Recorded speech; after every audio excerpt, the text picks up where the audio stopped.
Amid multiple federal investigations into potential wrongdoing at Countrywide, a former regional manager now says he tried to sound the alarm about improper conduct and was ignored. Leave this home. Mark Zachary had been in the mortgage business for 12 years when he took a job at Countrywide in August 2006 as a regional vice president in Houston. And this home would appear to have been foreclosed on?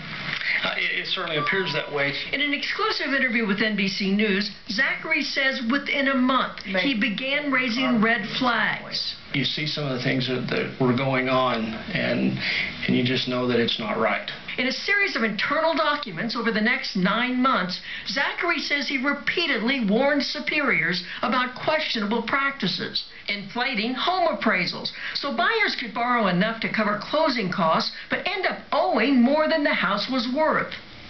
Flipping loans, moving an unqualified buyer from a conventional loan to one that doesn't require documentation, knowing they couldn't afford it. Coaching borrowers to overstate, even double their income to qualify.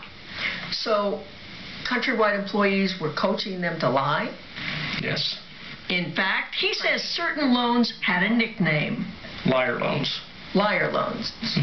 Because the income stated on those loans generally is not a true representation of what that person normally makes. Zachary says these practices ultimately misled investors about the safety and value of these loans and hurt borrowers who were put in loans they couldn't afford to repay. After 6 months on the job, Zachary says he warned superiors some builders and lenders are setting people up for further failure in life by putting them in loans and houses they do not belong in. When you talk about these questionable practices, are we talking about a couple of bad apples?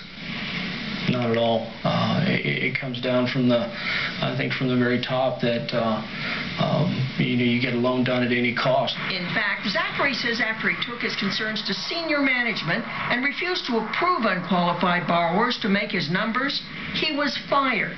Countrywide disputes that. A spokeswoman says the company's ethical standards are rigorously enforced, that Zachary was terminated for poor performance, and that the company investigated each of his claims and found no merit to his accusations. I don't think they've properly investigated, and I don't think they're going to like the results when they do. So why is Zachary speaking out now?